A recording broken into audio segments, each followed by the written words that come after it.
თათიამ დამირეკა დღეს სამსახურში არ ვაგვიანებთ 10 წუთში გამოვალ და მზად დამხვდიო. ამასობაში ვისაუზმე ოთახი დავალაგე თავი მოვიწესრიგე, ასევე სარეცხი გავაუთოვე და თათიაც მოვიდა. როგორც ყოველთვის მანქანა 700 კილომეტრში გააჩერა. იმის მაგივრად რომ დაბადების დღე მოელოცა, ტელეფონზე ლაპარაკობდა და არ მაქცევდა ყურადღებას. რა ვიცი თათია დღეს 28 წლის გავხდი. ვაიმე! მოდი შვილო. დუმბაძეზე 2 ბინა დუმბაძეზე მეტი არ გვინდა.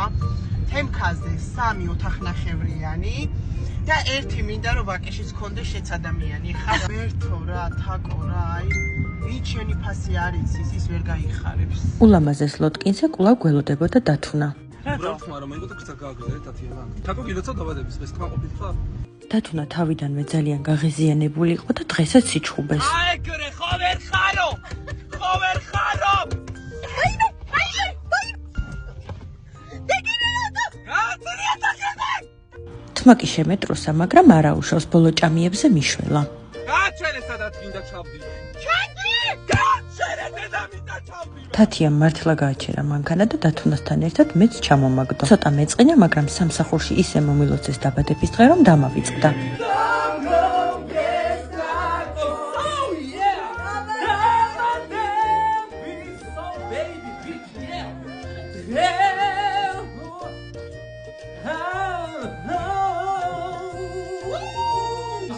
გაიხარეს უკარგად იყავი რაზია ლაპარაკი. მართლა კარგი პასკა და კარგად იყავი შვილო. თაკოს დაბადების დღეს აღნიშნავთ. თაკო გილოცავ. იყავი ბედნიერი, ჯანმრთელი, გახარებული, წარმატებული. არავინ არ მისმენს. მე გისმენ.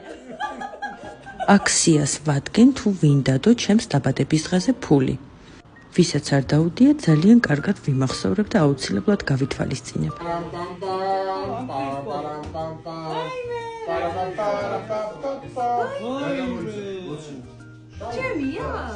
ეს თქვენ სურპრიზა და გაიცანით წინ. ქმარი რომ არ მყავდეს, აუცილებლად მოვიტყუებოდი, რომ ეს თაიგული უცნობმა თაყვანისმცემელმა გამომიგზავნა. მაგრამ რადგან უკვე თავი ქუჩში მაქვს და გათხოვილი ვარ, პირდაპირ გეტყვით, რომ დაქალებმა გამახარეს. დიდი მადლობა მოლოცვისათვის, მე სულ რაღაც 1 წლით გემშვიდობებით. ნახვამდის.